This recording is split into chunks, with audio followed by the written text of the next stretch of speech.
Episode 163 of Australia's #1 marketing show. Listen in and you'll discover how to integrate old school marketing, yep, old school, with your online marketing efforts. Plus, I help a listener launch his passion project. Welcome to the Small Business Big Marketing Show, where successful small business owners share their secrets to take your marketing to the next level. Now here's your host, Tim Reid.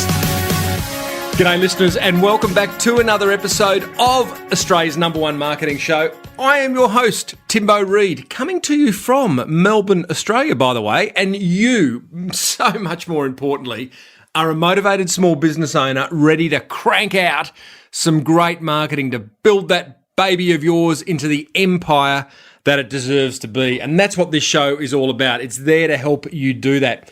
And we're brought to you by the very good folk at Net Registry, who are there to get your online marketing sorted. So they're there to kind of help you along the journey to building that empire. They can get you domain names, website design and hosting, search engine optimization, pay-per-click advertising, you name it. Net Registry can sort you out. So head over to netregistry.com.au and tell them Timbo sent you. Now, we have got a very big show today. Oh, by the way, welcome to all the flying soloists over at the Flying Solo community as well. Now, listen, big show today. Got a listener question about launching a new biz whilst managing a young family. I've got some feedback from a listener who has a physical therapy business who have achieved some greatness, and I have got a wonderful, oh my God, listen to this guest. I was actually going, this episode was meant to go in a couple of weeks' time, meant to be aired in a couple of weeks' time, but I can't sit on this interview. It would be doing you an injustice. It's with Carmen from Urban Martial Arts in Brooklyn, New York, and we have a fantastic discussion about the old world of marketing and how it sits alongside the new world of marketing. They are not mutually exclusive. They can work together. It is absolute marketing gold. They want to get my gold on the ceiling. Gold on the ceiling. Ah, you gotta love that song. Hey, let's get stuck into a listener question. This is actually quite a long show today, but oh, boys and girls, I promise that really there is marketing gold dripping from the ceiling of this episode. So stick with it. You might have to listen to it in 2 or 3 chunks. Okay, listener question. This is from Carl, and Carl says, "Hey Tim, I have been listening back through the episodes in random order and have been really enjoying the variety of guests you have. A bit about me, I run a direct mail business, started in my bedroom 3 years ago, now have 3 staff, got a second office, having outgrown the first. While it's not groundbreaking, I'm pretty proud given the declining market of snail mail." Yeah, so you should be, Carl. I think all small businesses should stop. We should all stop every now and then and just kind of beat the chest and stand back and look at what we've created. Having said that, whilst I am pretty proud. Sorry, start again. No, I won't start again. But here we go. Having said that, whilst I love my business and my staff, I feel that I am starting to find my passion on a day-to-day basis dwindle, where I'm now just working a job. Now, that's not good. Got to find your passion, Carl. My real passion lies in a social enterprise idea I have that aims to assist homeless youths create their own enterprises and break the cycle of homelessness in Australia. My big problem? I have a young family, a mortgage, and other day-to-day issues that I just can't put it all on the red and take the gamble. Okay, know where you're going with this, Carl. So you got a job, got a business, starting to become a job, got a passion, want to know how to launch it. My question is, with my current business not being one that can simply be set on autopilot and left alone, and dearly wanting to spend time with my 8-month-old, how can I get this other business off the ground? My biggest concern, of course, is investing time in what is a great business with a worthwhile cause, but does not necessarily provide me an income, or should it? That's a good question, Carl. I know you won't be able to answer this on the podcast. Oh, yes, I will, as my waffling would take on an episode to read. Hey, Carl, what about my waffling, mate? But I'm hoping you can draw on your experience with Dan from Thank You Water, etc., etc. I'm sick and tired of people telling me about non-disclosure arrangements. Yeah, don't listen to them, Carl. I want to shout this one from the rooftops. Good on you, mate. I'll help you shout it. Carl, 4 things come to mind. Not necessarily ideas, but questions that you need to answer yourself and some resources to look at. Number 1, My question would be, why can't you step back from your current business and automate certain aspects of it? Look, I'm sure you've looked at it, and I'm sure, like all of us, all us small business owners, we're control freaks, and our way's the best way. But again, go back and have a look, Carl. What can you automate? Have a really, really hard look. The world of outsourcing, the world of having virtual teams, it is possible. Yes, there's some things you have to have people on the tools for close to home, but there's other things that I'm sure you can outsource. And I love the heart surgeon model. The heart surgeon where he comes in, he does all the tricky stuff, but he has everyone else do all the rest, the prep, the clean up, the stitch up, and he just kind of focuses on that 5 minutes of fame, if you like. Have a think about that, Carl. Number 2, why can't the new business provide an income? Absolutely it can. Think of it as a social enterprise and not a charity. You're still doing good, and reflect back on the interviews that I did with Rebecca from Street and Daniel from Thank You Water, both social enterprises, both people who chased their dream down the rabbit hole and brought some amazing brands to life. I'll put links to those in the episode show notes of this show, episode 163. Number 3, Carl, what does your minimum viable product look like for this new idea? Minimum viable product, you've heard me talk about it before. It's a concept from the Lean Startup book, and it talks about just getting your product, your idea, to a point that is minimum viable and get it to market in a very, very simple form that you will look back on 12 months and go, gee, wasn't that a joke? But boy, oh boy, at least we got it to market. And then you let the market sharpen your offer. So you sharpen your offer on the stone of the market. So, mate, don't wait till it's perfect. Don't wait till every T is crossed and I dotted. Just get your minimum viable product to market. My last point, Carl, be careful who you listen to, mate. There are a lot of people who will say, you're crazy, you've got a good business, you've got a young family, you can't do that. Just be careful who you listen to, Carl. People don't like change, you know.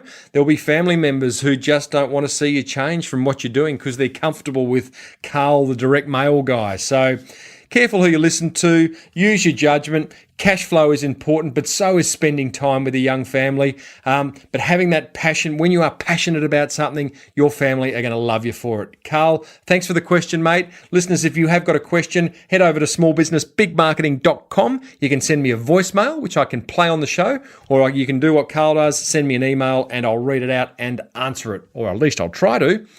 Thanks, Carl. Alrighty, couple of educationals coming up, which, as you've heard me say before, as small business owners, we should never ever stop learning. Every now and then you got to take the foot off the pedal and go and learn something new and grow. I've got a content marketing accelerator program coming up on Wednesday, December 4, between 9 and 11. It is delivered via webinar, so you can join in from anywhere in the world. That's 9 till 11 Australian Eastern Daylight Savings Time. You know, content marketing has been so good for my business in the last 4 years. It's increased inquiry out of control. It's got me Google rankings on page 1 for key search terms. It's just been the best marketing that I've done. And yeah, it's been a buzzword for 2013, but you know what, team? It is going to be a marketing priority for 2014. Content marketing is here to stay. The most recent update to the Google algorithm, called Hummingbird, demands that we create content that is relevant and useful. So join me for this webinar on Wednesday, December 4, 9 till 11, Australian Eastern Daylight Savings Time. Head over to smallbusinessbigmarketing.com and click on the webinar banner at the top of the page, and you can join in very, very quickly. Would love to see you there. Already lots and lots of virtual seats are being filled. Net Registry have also got something on December 4. Who would have thought? Theirs is a live event, and it is free for small business owners in the Sydney area. It's an online marketing class run by Sam Shetty, their online marketing guru. He's going to go through search engines, online marketing best practices, social media, how to implement an online marketing strategy, conversion rates, and key factors in online marketing success. And all you need to do to register, and it is free for Small Business Big Marketing listeners, $99 for others.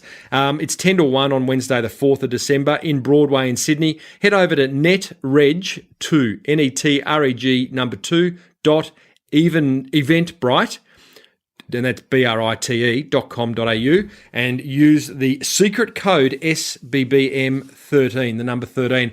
I'll put a link in the show notes to that as well. But as I said, team, we can never stop learning. So I would love you to see you on the webinar. If you can't make the webinar, you want to head over to Net Registry and join Sam. Either way, you're going to learn lots and grow that little business of yours into an empire. Here we go, team. Let's get stuck into this interview. I am so excited about this. I couldn't hold it. I had to get it out to you. Thank you, Melissa Brisbane, a long-time listener of the show, who suggested I speak to my guest today, Carmen Sognonvi from Urban Martial Arts in Brooklyn, New York. And Melissa just thought she'd be a great guest for the show. Now, let me tell you about Carmen. Carmen is the owner and the GM of Urban Martial Arts in Brooklyn, New York, and she runs it with her husband. And she also blogs at Carmen Sognonvi. She'll talk to you about that later on, where she shares tips on running a successful small business, a bricks and mortar small business nonetheless. And when I spoke to her earlier on to see whether she'd want to come on and have a chat, she said, would love to. And she said, the one thing I'm very passionate about is sharing with business owners that old school marketing techniques like flyers, signage and booths still work incredibly well, even in the digital age. And especially if you link them to your online efforts, you can really turbocharge your results. So I am so excited about this because we do have a lot of discussion around the new world of marketing, which is invariably online. But boy, oh boy, when you get your online working alongside your offline, your new school working alongside your old school marketing, boy, oh boy, you are going to see some unbelievable results. And Carmen, this is a how-to. This is almost a lecture. Oh, get your pen and paper out, guys, because I'm really excited by it. And hang around afterwards because I've summarised my sort of top however many tips that I got from it for you at the back end of this interview, which goes for about, I think it's about 50 minutes or so. But as I said, grab a cuppa, pen and paper, and here is Carmen. Carmen Sognonvi from Urban Martial Arts in Brooklyn. Welcome to Small Business Big Marketing. Thanks for having me. Absolute pleasure to have someone on the other side of the world come over and talk to us about, well, what is going to be pretty much an old school marketing conversation. But before we get stuck into that, Carmen, tell us about what Urban Martial Arts is and how it came about. Sure. So Urban Martial Arts is a martial arts school that my husband and I run.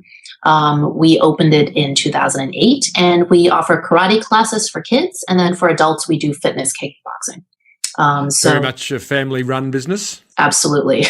Okay. And it's for all ages too, yeah? So from kids to grown-ups. Exactly, yeah. We usually start kids at around 4 and up, and then we train them all the way through to when they're adults. Now, I was watching, I hate that word corporate video, but it's a bit of a story. You've got a 9-minute video on your site that talks about the business and how it came into being. Interesting story. Your husband had a car accident. He was working in corporate America, had a car accident, and a bit of an aha moment.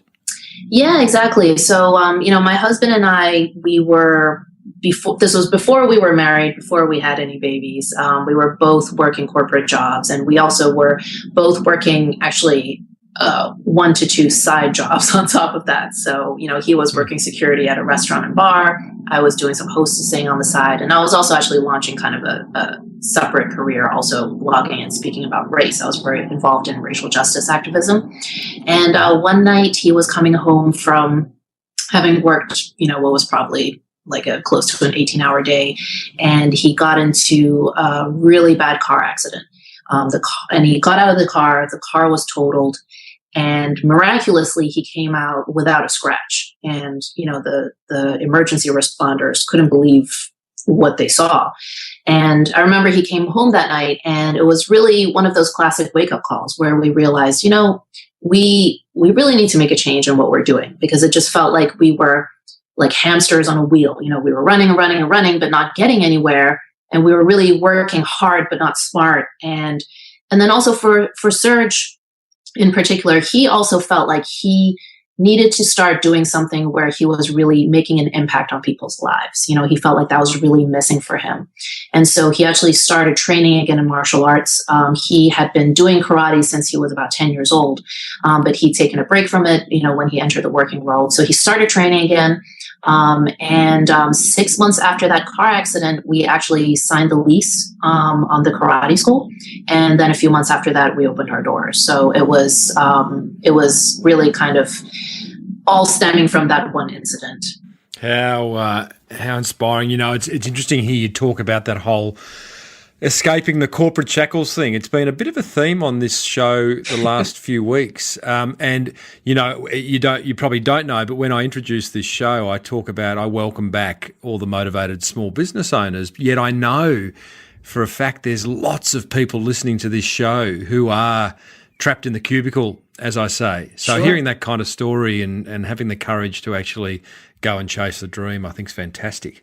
Yeah, and I think too, those people who are still trapped in the cubicle, so to speak, you can absolutely do it. But I would also say, just to play devil's advocate, I'm a big fan of hanging on to your day job as long as you can. Think of it as a way to fund your business. So it's just a source of financing. Work your day job as long as possible. In our case, Serge actually kept his day job for the first 6 months of our business, and I hung on to mine for the first year and a half. And it was really at that point that we felt like, okay, we feel comfortable letting that go now and just living off of the business. And I think that because we did that, it put us in a better financial place. And when you're able to kind of operate from a place of financial strength and not making decisions based on fear, that can ultimately, I think, have a good long-term impact on your business. So just something to think about. Yeah, no, interesting. Well, there's two sides of that coin, isn't there? There's the insurance almost of maintaining that day job and it allowing it to bankroll what it is you want to do, your dream. Mm-hmm. And then there is the other side of the argument, which says, if you're going to really lean into something and chase it, then you've got to have 100% focus on it. So you've got to have the courage to leave the day job, not have that insurance. But, reality, cash flow is the reality there.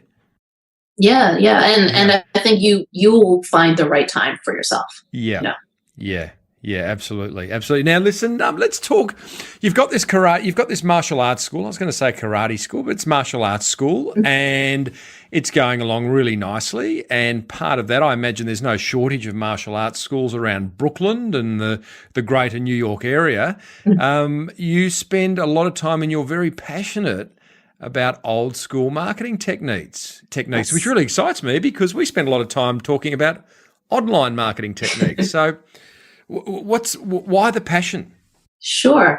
So I have to admit, I am also a big fan of online marketing. So I am a bit of a geek when it comes to that. And so I'm thoroughly on board with online marketing. But I think what sometimes people forget is that offline methods are still incredibly effective. So, just because you're doing a lot of online marketing, that's great, but that doesn't mean you should sort of throw out the offline baby with the online bathwater. So you want to keep that offline piece. And, I recently did an analysis of our customers and kind of where everyone comes from. And I found that a third, and this is today, a third come from word of mouth or referral, a third come from online marketing, and then another third come from offline marketing. So if we were not doing the offline piece, our business would be a third smaller than it is now. So, I think that's really something powerful to think about. Yeah, absolutely. So let's talk offline techniques. What are you specifically doing? Sure. Well, I think some of the three most sort of major offline or old school marketing techniques we use are promotional booths, flyers, and signage. And I'll talk about promotional booths first. And by that, I mean any kind of an event where you have a table or a booth where you're promoting your business. So you're not selling anything at the event, but you're really there to kind of let people know that you're here, collect leads. And so, if you're in a business to business situation, that is very often a trade show. If you're business to consumer, that could be any other kind of community event. So for example, for us, we do a lot of street fairs, especially in the summertime. There's a lot of street fairs all over New York City. And so we'll work a lot of those street fairs where we'll have a table and we're really, getting out there promoting our business. And I think that with promotional booths, one of the mistakes that a lot of companies make is that they focus on giving out tchotchkes. I know that not Giving everyone out is a that's kind of an American term. So tchotchkes meaning promotional items. So pens with the name of your business on it, stress balls. How do you spell that? I believe that's a Yiddish word. Yeah. I think it's TCHOTCHKES. Maybe right. some of your listeners will correct me, something like that. Yeah. Well, we call that so sort of merchandise type thing. So like, here's a stress ball, here's a pen, here's a key ring. Boring. Yes, exactly. Well, Yeah. boring, but also there's a bigger problem. And we actually made this mistake when we first got started. So the first year we were in business, we attended the street fair that was really the biggest event for the neighborhood that we were in, which is called Dimas Park, is part of Brooklyn. And so this particular street fair, we felt like, okay, we really need to go all in because this is our big break. And so I had this brilliant idea to create, to have a couple hundred red tote bags made, bright red with our logo really big on it. And I thought, we're going to give out these tote bags and everyone's going to walk around with this tote bag and they're going to be like walking billboards for our business. Yep. So it went well in the sense that the tote bags were incredibly popular. We were out of them within an hour or two. And they were walking around with our logo. However, what I realized is that there was nothing about giving out tote bags that was helping us narrow down to our ideal prospect for either karate or kickboxing classes. So we were not attracting the demographic that was really interested in our classes. Instead, all we were doing was attracting the demographic of people that were really interested in free tote bags. So what I really strongly advise businesses to do, instead of just handing out stuff, is instead to offer some kind of a trial or sample of whatever is your product or service. So in our case, we do group classes. Whenever we do a street fair, we'll offer 2 free weeks of either karate or kickboxing classes. And the reason that that's so much more effective is because now you're immediately narrowing it down to the people that are actually interested in taking classes with you. Now, gotcha. Yeah, so, not everyone is going to follow through with it, but at least you're now starting to narrow it down. And then even those who don't actually, sign up for a program, you can still continue to market to them because you have their contact information. So, Carmen, are you signing them up there and then at the information booth, or are you just handing out some kind of coupon to get them to come down at some point in time? We're not signing them up into an actual membership, but what we are doing is collecting their name, email, and phone number. And then we basically let them know that, hey, we're going to call you next week to schedule your first class. And then also, to that point, one of the biggest mistakes also that people make when they go to an event and they collect a lot of leads is they don't do any follow-up. And, this is something that I've fallen victim to as well. You come home with a huge stack of business cards, like let's say you go to a trade show, or in our case, it's a big stack of names, and we don't do anything. So one of the ways that we're really combining, old school marketing with new school marketing is, we use the software, which I don't know, you may be familiar with it, some of your listeners may be, but it's called Infusionsoft, which is, essentially kind of a CRM software, or they call it all-in-one sales and marketing software. So what we do is we kind of create an internal form that just has the basic contact information. So when we come home from a fair, I'll give the stack of leads to one of our staff members. All they'll do is just input the data into this form. And so they're in our database, but the magic happens behind the scenes. So basically, I've programmed this web form to automatically tag this person so that we know exactly what program they're interested in, and we know that they came from this particular street fair. It automatically adds them to our email newsletter. So next time we go to send that out, they'll automatically receive it without me having to do anything extra. And then it'll also automatically send them a text message and an email from us saying, hey, it was a pleasure meeting you at the street fair today. We're going to get in touch with you next week to schedule your first class. But in the meantime, check out this link for more information about our program. And they opted in at the fair? Yes. Is that right? Exactly. By you saying, hey, can we grab your name and email in exchange for a free trial? We're going to put you on the database and expect to hear from us on email and by phone. Exactly. So now the worst case scenario, even if you completely drop the ball and you totally forget to call anyone back to schedule their 2 free weeks of classes, they're still going to hear from you because they're automatically subscribed to your email newsletter, which they've opted into. So that means that, you're not going to fall into this trap of forgetting to follow up with people. Beautiful. I like that. And Infusionsoft is a very clever way because you're not just dumping them into one big list either. You are really segmenting it into Infusionsoft allows you to segment quite deeply. How are you segmenting your list? Yeah, it's very good at segmenting. So we use tags, so we capture as much information as possible, and so we'll always tag them based on how they came to us. So whether they came to us through an event or through an ad, or they came to us through a flyer, we note down what program they're interested in. So are they an adult interested in doing kickboxing, or do they have a child and they want to put their child in karate? We will segment them once they're in our database, then we also do a lot of other stuff. So we'll sort of have some automation going on with certain links in the emails that we send out. So if they click on an article, let's say about weight loss, then we'll tag them that way. So we know that, okay, this person is kind of interested in weight loss. So we do a lot of fancy things like that. But I would say primarily the important thing is how did they come to us? So what was the source? And then what program are they interested in? Because all of a sudden that is really interesting because it allows you to create very tailored messages. So it's not just in the fact that you are sending something to a group of like people, like, for example, parents wanting their child to start a martial arts course. You can then craft a message that's very tailored and personal. Yeah, absolutely. And then it also really helps you figure out, on the marketing side, what's the ROI of each marketing thing that you're doing.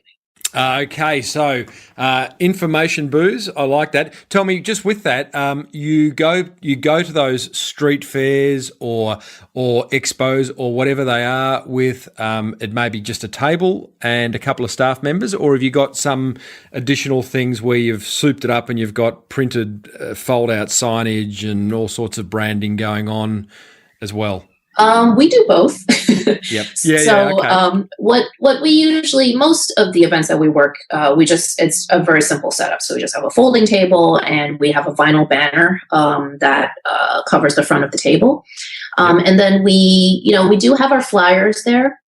And we do hand out some of them, but really the primary goal whenever we work an event is to collect leads, not to just hand out flyers. Great. And one of the mistakes that I see a lot of businesses do is they just, if they're at an event, whoever is working it just sits behind the table. Oh, yeah. And this is something that you should avoid. So whenever possible, if you're working an event, it's best to have at least 2 people. So one person should be at the table, and then the other person, I recommend, should just be circling, walking around the whole event with a clipboard and forms, and just going up to people saying, "Hey, hi, how are you? I'm Carmen from Urban Martial Arts. We're offering everyone 2 free weeks of classes today. If you're interested, can I just get your name, number, and email, and we'll call you next week to schedule your first class." Carmen, I love this. We, Melissa Brisbane, who introduced me to you, a listener of my show, and suggested I talk to you, one of her comments in the email was, this business is a small ma and pa business, as you, in your own words, say, but they're punching way above their marketing weight, which I love. You're a business on the street in Brooklyn, but I can already see why she's saying, you appear so much bigger than you are, which is a kind of interesting strategy in itself. Is it something you intend, you try to be? Or it just by nature of the type of marketing that you do, you appear bigger than you are? That's interesting. I think that, when my husband and I first opened the business, we felt very strongly that we wanted to really have the school have the warmth and friendliness of a mom and pop business, but then the professionalism and level of service that you would expect from a Fortune 500 company. So, when we opened the business, we were very deliberate about that. And so even when we, in the startup days, when we had very little money, we really invested some money in quality graphic design. So we had a really nice logo made. We invested in things like colored uniforms as opposed to the traditional white karate uniforms, which everyone else around us was doing. We invested in getting them customized with a big logo on the back. So when students were walking back and forth from class, people could see them and say, oh, wow, they go to that school. So we were really focused on differentiating ourselves from the beginning. Yeah. And in fact, so much so that a lot of people, when they would first walk in, would say, oh, so where are your other locations? Where are you headquartered? Because they would think that we were a big franchise when it was just us. So I don't think that we necessarily want to appear big, but we do want to be professional. So I think we're able to kind of strike that balance between that. And then also in a lot of our communication and our email newsletters, we really, every email newsletter starts off with a note from me and Sensei Search, which, we call him Sensei Search at the school. Mm-hmm. And so it's got a picture of us. So it's very clear that we are a mom and pop store. Yeah. So we're able to kind of, have some of the professionalism in terms of the visuals. But then the experience when you come in is very personal. We know everybody's, by their name. We send people birthday cards. So they kind of have that warm feel. I love it, Carmen, because all these things that you're talking about, they're not costing a lot of money, and they're decisions. They're decisions around discipline and consistency. The decision around the uniform was a colour one, and there was a smart strategic reason why you had colour uniforms versus the traditional white. They were still going to cost. There was going to be a cost attached to them, and I'm guessing the cost differential was either nothing or very little. So, some of these marketing ideas, it's just smart marketing as opposed to, we've got to have deep pockets. Listeners, I'm talking to Carmen from Urban Martial Arts in Brooklyn, and I love speaking to someone in Brooklyn because so far we have had the mandatory Brooklyn siren police car drive past. Yeah, I heard in the background. I should have warned you about that. I'm guessing you live near the subway. Because I hear rumbling trains go past, or no, shockingly, that's just cars. Oh wow, it's that noisy. Big cars. Yes. All right, let's get stuck back. So, information booths. We've talked automation with Infusionsoft. So that's already you're integrating the old with the new. You mentioned a couple of other old school marketing techniques, Carmen, in signage and flyers. Do you want to just touch on what you do there? Yeah, sure. So let's talk about flyers. Flyers are, I think, the ultimate old school marketing technique. Yeah. And but they still work incredibly well. And in fact, do you drop them out of planes and they just fall all over the streets of Brooklyn? Yes, that's all we do. Right, I thought so. But when we first opened the school in 2008, we within the first 6 months we got from 0 to 100 students. And at the time, we didn't think that was particularly impressive. But later on, when we got to know other martial arts schools and kind of became more involved in the industry, we realized that a lot of martial arts schools had been around for 10 years and had never broken the 100-student mark. And the thing that is interesting is that we actually got our first 100 students purely through these old school marketing tactics. So we had a website, but it was doing nothing. So we essentially got our first 100 students just through flyering, essentially, what was the biggest marketing push that we were doing at the time. So it is still very powerful even to this day. Letterbox drop, or what were you doing? We were doing a lot of different things with flyers. So hand-to-hand distribution is something that we would do a lot of. And I think that, one of the mistakes that businesses make is that they just hand out a flyer to anyone with a pulse. And what you may not realize is that flyering, even though it's old school, it actually allows you to do some pretty sophisticated demographic and geographic targeting that would cost you a fortune if you were doing it through direct mail.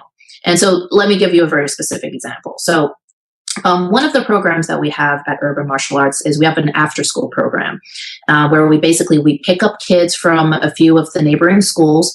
We walk them over to our location. They get karate classes 5 days a week.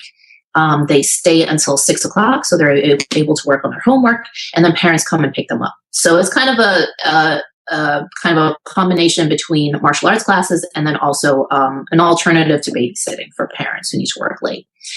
So for this particular program, we know exactly who our target customer is. It's a parent with elementary school age kids, so meaning kindergarten through 5th grade. They are a parent that works a 9-to-5 job. And that is really our target customer.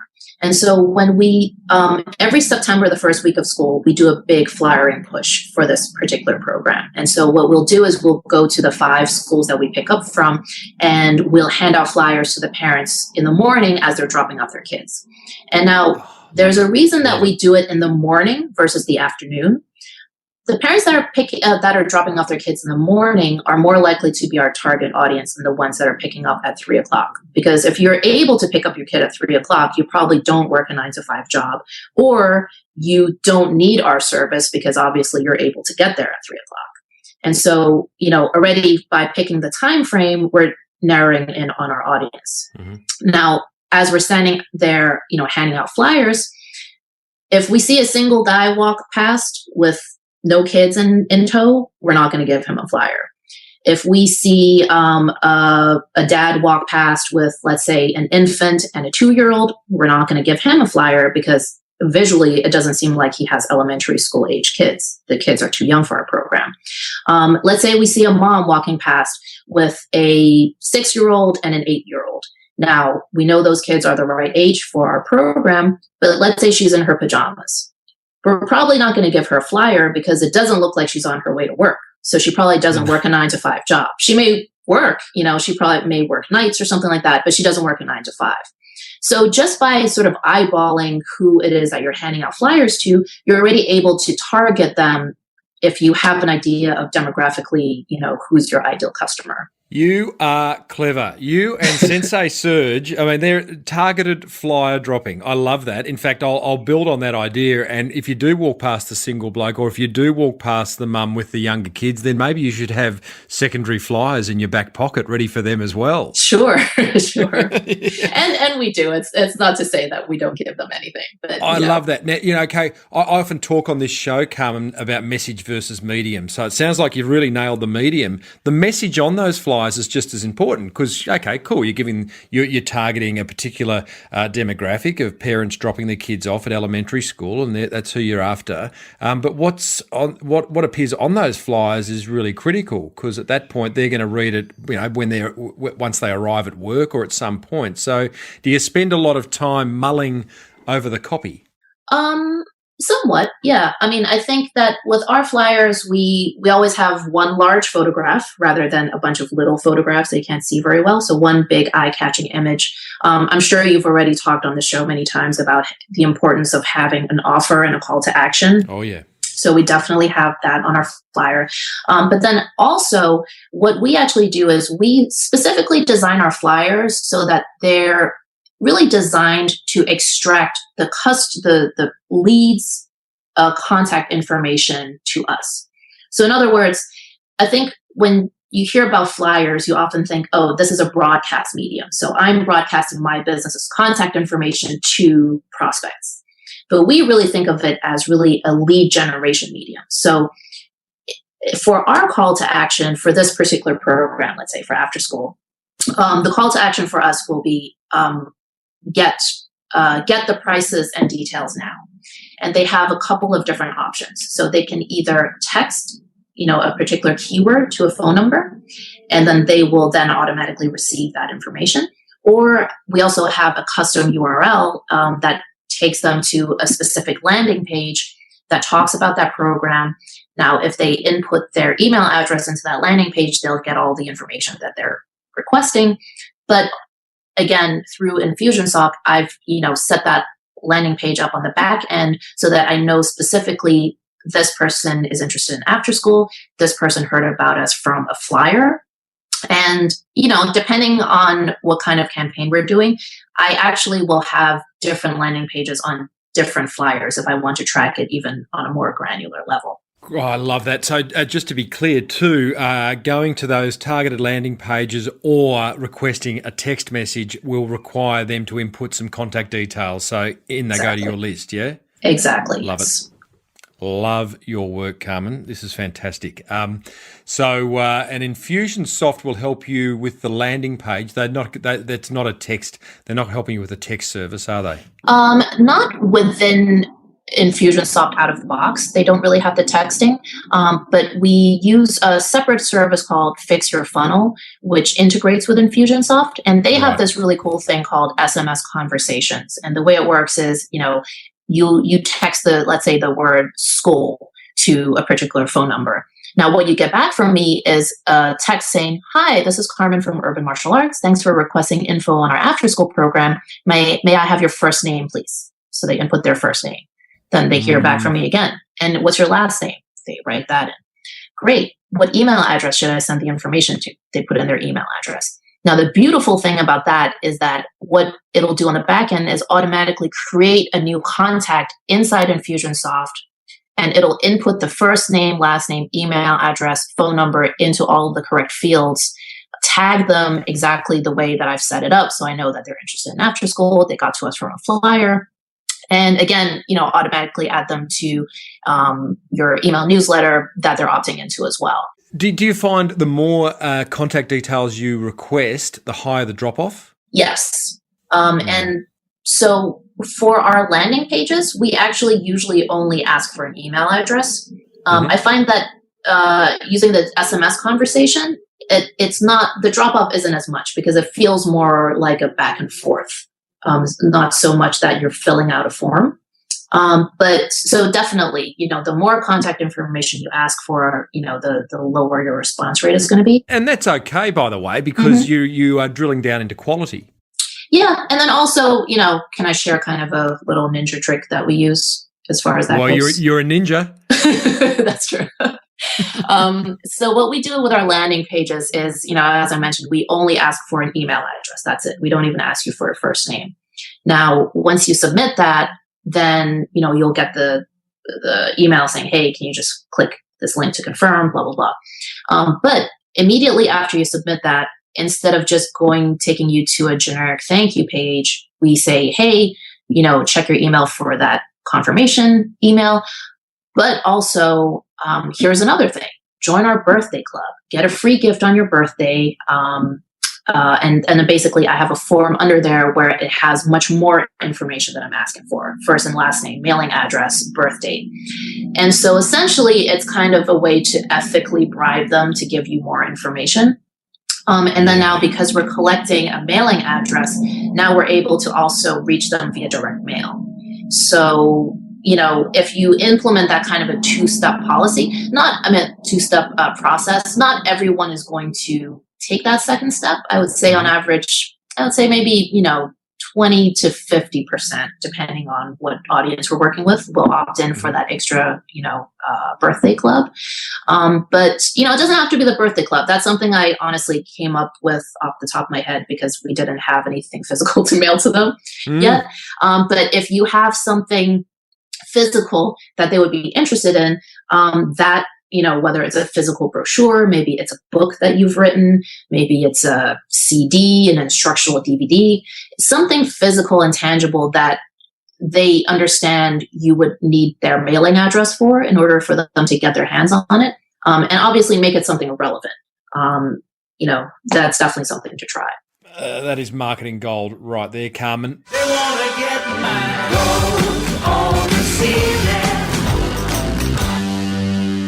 The other thing too, I wonder whether it would be a good thing, and having had three kids go to, between ballet and basketball and all these other things, we never did martial arts, but I know that whole experience is that it was nice to do it with another parent. So whether at some point in that automation process, you could kind of give them the ability to say, hey, refer, who else would you like to come along with you, when your child's doing martial arts, or, just the ability to refer, I suppose, is the idea. Yeah, definitely. We do a bit of that, but it's really after they've become a member. Tell me, okay, so we've gone information booths, we've gone flyers, we've gone into automation, text messaging. Let's talk signage. Sure. So believe it or not, I know several business owners who are paying a premium for ground floor retail space in New York City. So you can imagine how expensive that is. Yeah, and lots. they do not have a sign on their door. And these are not businesses that are trying to be, the best kept secret. And, they're not trying to be that cool place that you need to know about to get into. They just don't have a sign. So I think mistake number one is you got to get a sign. So a bad sign is better than having no sign. So I think that's Agreed. the basics. Now, another mistake that I see people make is really relying just on their main sign. So meaning, the primary awning main sign that you have outside of your store. And, obviously that sign plays a really important role. But because it is such an expensive and fairly permanent fixture of your store, you're probably not going to put that level of detail on there. Or to phrase it another way, you're only going to put on that sign the things that you're pretty sure are not going to change probably for the next 5 to 10 years. So it'll be limited to, the name of your business, your basic contact information, and maybe broadly speaking, what it is that you do. So, we do martial arts, we do karate. So what you want to do is really explore using temporary and then also indoor signage. And what I mean by temporary signage is things that you can put up maybe inside your store window that would be suitable to promote maybe sort of seasonal specials that you're running, or maybe you're launching a new program. You're not sure if it's going to stick around yet. So you want to use that to promote that. And then for temporary signage, I like to use vinyl banners that have grommets, sort of holes in each corner. And then we stick them into our window using suction cups on the inside. So it's, it looks really clean, looks really neat, but at the same time, it's very easy to just take off and replace if we need to. And so, that way you're able to get the word out about other things that you do that you might not really want to put on your main sign because it doesn't really have that kind of a permanence. And then in terms of indoor signage, that's something that I think for those of your listeners who are retail, in the retail industry, they probably are already doing a lot of this, but maybe other businesses are not as up on indoor signage. But indoor signage is a really great way, especially to promote things to your existing customers. So as much as we would like to think that our customers know everything that we do, the truth is that they probably don't. They probably only know the piece of your business that they particularly buy into, and they may not know kind of the breadth of services that you offer. So let's say, for example, you're a bakery and you're best known for your cupcakes. So everybody comes in and buys your cupcakes. Well, let's say that you actually also do custom birthday cakes. That's a great opportunity to use an indoor sign where you can say, hey, we do custom birthday cakes. And then again, make sure, of course, you have some kind of a call to action. So maybe the call to action is see our portfolio of sample cakes and get a pricing list.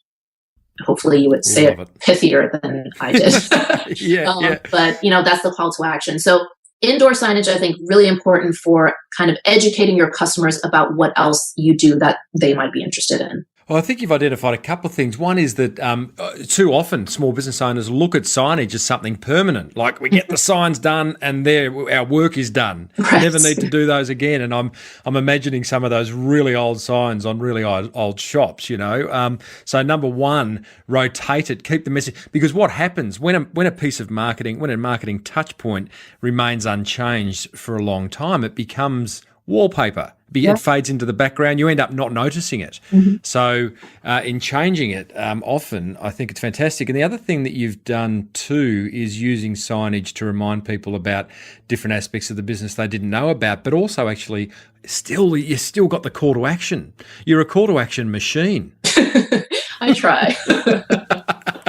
I say that with all the love in the world because I think, again, the question is, with any marketing output that we do as small business owners, is like, what do we want people to do as a result of it? That should be a primary question, almost the first question. Having seen the sign, having received the brochure, having looked at the website page, what do you want that person to do? And that therein lies your answer to the call to action. And I think on that, I'm on my soapbox now, Carmen. So sorry, but too often that call to action is, well, we want them to call us, or we want them to buy from us. But like, you got to excuse the kind of French, but we've got to have a bit of foreplay. We've got to get to know each other. Yeah. And that's what you're doing so brilliantly. So I knew there was a reason I got you on the show. Now, listen, I'm very conscious of the fact that it must be about 20 to 11 of an evening in Brooklyn right now. Is that right? 20 to 10. Because 20 to 10. Turned Okay, our all clocks right. back. Well, we've got plenty of time. No, Yes. look, I won't keep you for too much longer, but I thank you so much so far for sharing this marketing gold. They wanna get my gold on the ceiling. Now let's talk. We've covered flyers, signage, information booths, automation. You are doing a lot online. It's not as if you're disregarding the brave new world of marketing, as I call it. You are quite prolific in video production with your YouTube channel. Yeah. We definitely do a lot of video, which makes sense, especially since we are a very visual business. And I think, for those of your listeners who are in visual businesses, that's something they should think about. Anything that's food related or hair and beauty related, fashion related. I'm often surprised by some of the businesses that I frequent as a customer that are sort of very visual. I'm often surprised that they're not posting more pictures. I'm a big fan of, this is speaking to some of my ladies now. I'm a big fan of tacky nail art, so gel manicures. Me too. I like tacky nails, essentially. What are you wearing at the moment? What have you got at the moment? Bit of bling? Right now, I have white on all of them except my ring finger, which is totally blinged out. I love it. I love it. But this place that I go to really specializes in gel manicures, and the women that work there are artists. Like, they do really incredible designs all by hand, using these tiny little paintbrushes. And, they are somewhat active on social media, but, sometimes I think about the fact that, they're churning out probably 20 amazing works of art every single day. There's nothing to stop them from posting at least one every single day. Absolutely. So if you're in a visual business, definitely, you should do that. But so getting back to the video that we do, we're big on video. So we do a lot of events throughout the year. And, we used to not do video. And at one point I realized, our website is not, this is at a point when we had a much more static website. Our website really wasn't communicating all the cool stuff that's happening at Urban Martial Arts all the time. Every quarter we do a belt promotion, which is essentially our version of a graduation ceremony when all of our students perform what they've learned and then everybody receives their new belt. We do 5 to 6 karate tournaments a year. We do a lot of, little parties and workshops and camps. And so visually, there's a lot of events going on that it makes sense for us to, communicate, capture on video, and then share with our students so they can kind of share it with each other. And then also for those people who weren't able to make it to the event, they'll watch that and realize, wow, this looks really cool. I need to make sure that I make it next time. So video is really important for us, for sure. And tell me, because so many blockages to small business owners cranking out some video, do you keep it really simple? Do you just get the iPhone out and wander around, or do you get a professional crew in on a semi-regular basis? How do you do it? Yeah, we've done both. So the bulk of our video, I just shoot on a little Canon camcorder, it's pretty old at this point. It's like a Vixia HG20 that I got like 5 years ago. So it's just, a consumer HD camcorder that we use for most of the video that we shoot ourselves. And then, for some of the sort of more promotional videos that you see on the main pages of our website, that was done by a professional. So I don't have that level of quality. No, well, I'm going to put I'm going to embed your, what would I call it? The story of urban martial arts. It's a 9-minute video that really shares your why and introduces you to the business, your family. It's fantastic. It's such a wonderful story. And, as a potential customer, you'd look at that and go, I'm in, count me in, which is obviously the intention. And now looking at your YouTube channel, breaking it down into, you've got videos about your programs, you've got the karate tournament videos, you've got parties and event videos, you've got karate belt promotional graduation videos. And again, there on every single video, there is the call to action. There's your phone number, dedicated URLs on it, clever. Are you using Lead Player? No, because I don't know what that is. What Lead Player? Lead Player, here's a nice little add-on for you. So Lead Player is a little bit of code that you drop onto your videos, and it will pop up it'll talk to Infusionsoft, and you can ask people to input their email address right inside the video. Oh. Yeah. I'm all over that. And that works with YouTube as well? Yes, it does. Absolutely. Talks to YouTube. And in fact, Lead Player, I'll get into trouble for the people who invented Lead Player, but the reality is there's a video hosting service called Wistia, and I've had John Savage on, Chris Savage, I should say, who created Wistia, on the show about 18 months ago. Wistia is a beautiful video hosting service, got some great analytics. They've just introduced a free add-on called Turnstile.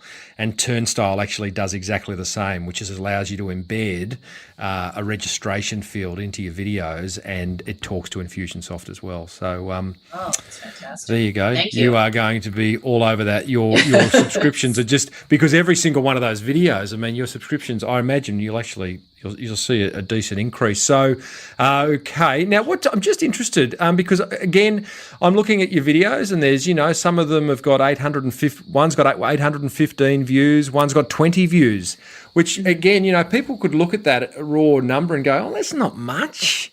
It's not much. But, again, it's not about, I don't think it's about quantity. It is about quality. What's your kind of thoughts on the traction you're getting with your video strategy?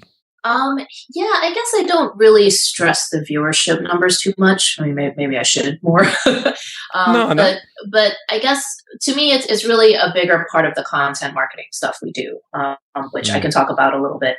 So what I try to do on the content side is, obviously whenever we have events, we'll post a video of that. So that's kind of based on whenever the events happen to be. But then in addition to that, what I try to do is we send out a weekly email newsletter. And we have one version that goes to prospects and then one version that goes to existing students. We used to just have one single newsletter that went to everybody, but I realized very quickly that it was getting a little unwieldy because, there are certain things that prospects don't really care about. Like they don't need to know that the next tournament is coming up and they need to register now because they're not even students with us yet. Conversely, our existing students don't really need to see me selling some kind of a membership special we're doing. So we decided a while ago to kind of split those into two different newsletters.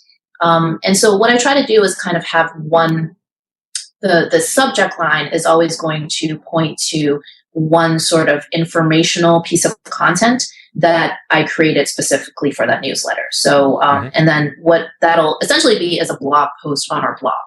And I try to alternate it because we do have these two separate audiences, just to add to the level of complication. We've got prospects versus students.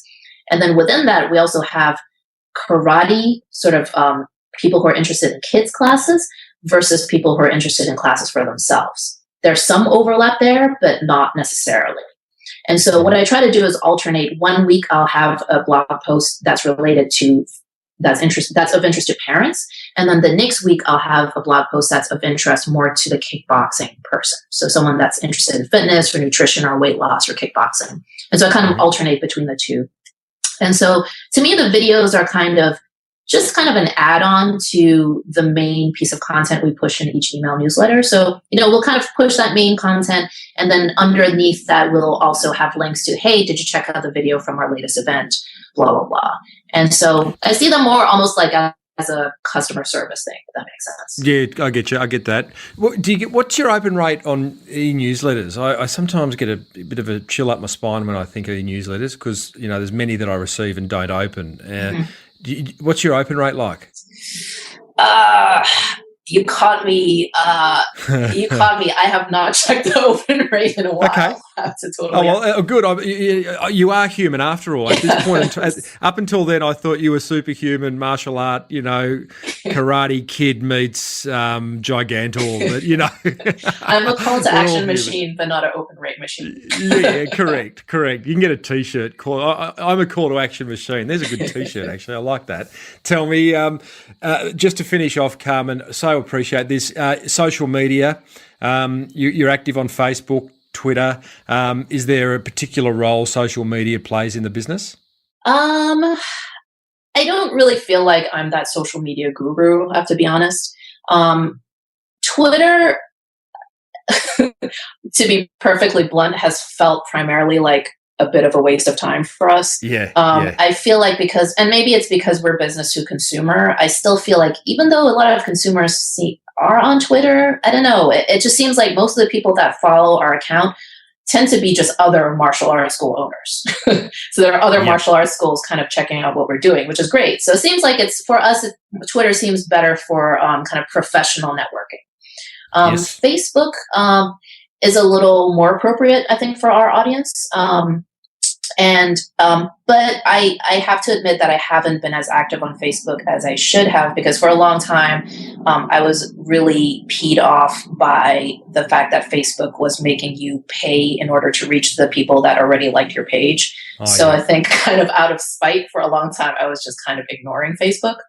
But recently I've kind of gotten more into it, and especially since they've made a lot of changes to their advertising platform, and I feel like there's much more interesting and specific targeting that we can do.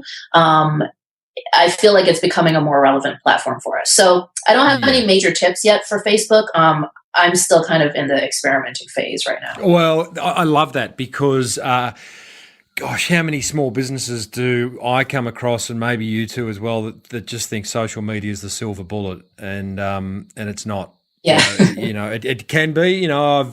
Every now and then I come across a business that is using social really cleverly, but boy, if you think about time committed versus return on that time, it can be a real time suck for many small businesses and lead to just massive disappointment. And then they think the whole online marketing thing's, no good, and lose faith in it. So, no, I think, it's what you're doing. It's really, it's wonderful to have this old school discussion. Is there any marketing that you would love to try? You talked about Facebook, but anything that's sort of in the pipeline that for whatever reason you're not doing but would love to?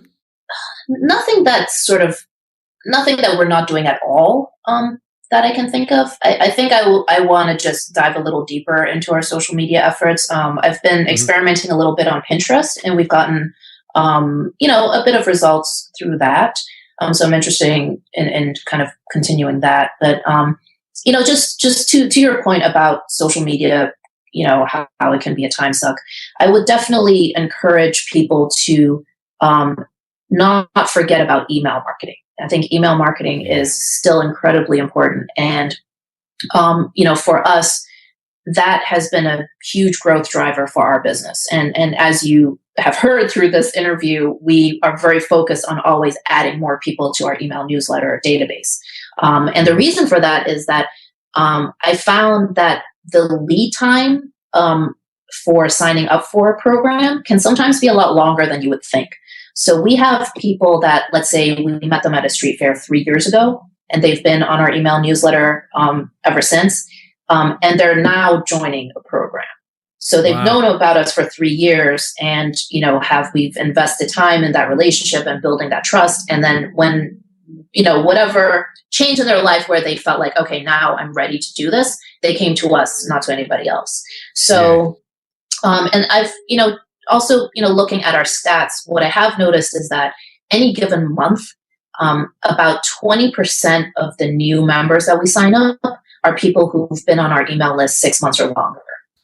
So about 80% are kind of just fresh, brand new leads that came, they're ready, they joined. But then about 20% are people that we've been nurturing for a long time. So if this is not something you're already doing, if you're not already sending out some kind of a regular email, and maybe it doesn't have to be email, it can be a physical newsletter, but just that continuing communication, that could possibly add 20% or more to your business. So yeah, and what a long-term play. Yeah, because what a wonderful realization, because to think that if you're doing all these marketing efforts and not getting that immediate return, again you can lose faith. But yes, knowing that you're investing in the long term here, and that sometimes it takes 3 years for someone to decide to do a martial arts course, but they're going to choose us. I mean, that's good.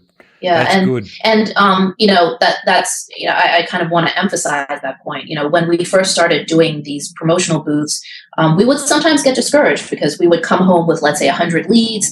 We're only able to book, let's say, 20 free trial classes, and let's say only 10 people show them, and out of the whole thing, we only signed up 2 people. And so we would feel like, wow, that was a complete waste of time. We're such failures at this. And it wasn't really until we'd been in business for a few years that we realized that it is all about the long-term play, and that you have to really think about this as, you're collecting these leads now and you want to bring them into your fold and just nurture them. And then because I think also something you have to understand is people don't buy on your time, they buy on their time. So you may have sort of captured them at that point and they were interested, but it doesn't mean that they didn't like what you had to say. There could be any number of reasons why they were not ready to jump in yet. Maybe their money wasn't right. Maybe their schedule wasn't there. They didn't have anyone to bring their kid to class. Whatever it is, what you want to do is make sure that you keep in touch with them, stay top of mind, so that when it does come time when they are ready, they think of you. They don't think of any of your competitors, because you've already built that relationship. Couldn't have said that better myself. What a terrible thing to finish on, but I have to ask, and I know there'll be listeners going, how much do you reckon she spends on marketing a year? Are you happy to reveal a kind of ballpark figure? Again, I'm not even too sure. Let me just kind of think about it for a while. I'll play some kind of on hold music if you like, a bit of music. Yeah. Not that much. A lot of the things we do are pretty inexpensive, since we do, they are. It's really just the cost of printing a lot of these flyers, and printing is so inexpensive these days, especially if you use an online printer. So I would say, well, let me just kind of break down what are the categories of things that we spend money on. So printing, I would say, is one category, and that's really fairly inexpensive. Signage, same thing, very inexpensive these days, other than your big sign. These street fairs that we do, again, pretty inexpensive. It's usually just a couple $100 US dollars to have a table at one of these things. There is, of course, I have to pay my staff to be there, so there's that added expense, but the actual, booth is pretty inexpensive. We have experimented with some TV commercials this year, and so that is obviously much more expensive than some of these other things that we're doing. But again, in terms of that, we've only spent a few $1,000s kind of experimenting with that and doing some test runs. So I don't know. I think we don't really spend that much. Definitely, I would say definitely less than 10% of our revenues, for sure. Yeah, okay. Yeah, brilliant. I love that. You are betting way above your marketing weight, as I assumed before you even came on. So, Carmen, thank you so much coming on the show, and all the way from Brooklyn, and sharing really what is marketing gold. They wanna get my gold on the ceiling. I find it inspiring to hear this kind of old world marketing talk, and hearing how it's working so well for your business. So may continue to work well into the future. Thank you. It was a pleasure. And if I may, I do have a not very often updated blog where I talk about local, bricks and mortar marketing. So if you're interested in this topic, you're interested in some of the things you've heard, I have some videos that go into a little more depth on some of those. And that blog is basically carmensognonvi.com. So my first name, last name.com. And if you don't know how to spell that, it's Carmen you can have a URL shortcut. So it's carmenblogs.com, and that'll take you there. Oh, that's clever too. Call to action guru. Thanks, Carmen. I tried. Thank you. Woo-hoo-hoo. What about that? What about that? Let me give you my kind of, I don't know how many I've got here. There were so many marketing tips in there. Info booths. I love the whole info booth thing. Grabbing contact details in exchange for a free trial being your objective, as opposed to handing out as many flyers as you can or sitting behind the desk and just saying hello to people. That info booth strategy is a ripper. Automation. Not enough of us are automating. I am going to dig a bit deeper into Infusionsoft, maybe even do an exclusive interview with them. And I think we've got to learn a whole lot more about that, because that is incredibly targeted marketing. Speaking of targeted marketing, flyer drops outside the schools, going for that lead generation with a strong call to action. This is clever. Strong call to action, targeted call to action. I don't think we think enough about what we want people to do, having seen our marketing, whether it be our website page or a flyer or a talk that we give. What do we want people to do? Build that list. Aim to get people's contact details so you can have that conversation with them going forward. As Carmen said, people buy on their time, not our time, right? So 3 years down the track, she's getting sales on stuff she did 3 years ago. So I love the idea of grabbing people's contact details and having that conversation with them over an extended period of time. And that's why at smallbusinessbigmarketing.com, I ask for your email address in exchange for a 20-minute video on marketing wake-up calls. And then I can have an ongoing conversation with you.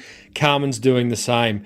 The texting that she's doing in terms of having that conversation, that clever plug-in that plugs into Infusionsoft. I love that. The use of landing pages. Oh my God. There's lead pages. I will find the guy who invented lead pages. I might have to put some of this into the Small Business Big Marketing Forum, because that's invariably where the training lives. Suffice to say that there was absolute marketing gold there. So big thank you to Carmen. And guys and girls, if you do want to join the forum, head over. It is rocking in there, smallbusinessbigmarketing.com. Click on the forum. It's $1 to join. It's $1 to join for the first 7 days. And if you love it, I know you will, because it's just full of marketing discussion by motivated small business owners, including myself, then it goes to $49 a month, and there is a lot of small business owners getting great value from it. Alrighty, let's wrap things up. Well, I reckon that might have been one of the longer episodes of the Small Business Marketing Show ever. But hopefully there was plenty in there for you. I'm going to hold the listener feedback till another time. Suffice to say, future guests in the coming weeks. As I mentioned last week, I have Dr. Snip coming on very shortly. I've got another episode of Funny Business. Andrew Griffiths, the leading small business author in Australia, joins me for an episode of Funny Business where we talk about what is on our collective business minds. I am talking to a lady over in the States somewhere who's running a business and is her clients are happily getting themselves tattooed with her logo. So that's just a little bit of what's coming up in future shows. Thanks so much for being a part of the Small Business Big Marketing movement. I love the fact that you join me each week. It makes my job easier knowing that there are people listening. A big thank you to Net Registry for being the sponsors of this show and making it happen. Head over to netregistry.com.au. Remember that you can join them for a free event in Sydney coming up in December. I've got my Content Marketing Accelerator webinar happening in December. I'd love to see you there. You can find all this information over at smallbusinessbigmarketing.com. Enough. May your marketing be the best marketing. See you next week. You've been listening to the Small Business Big Marketing Show with Tim Reid. Want more marketing goodness? Then visit smallbusinessbigmarketing.com.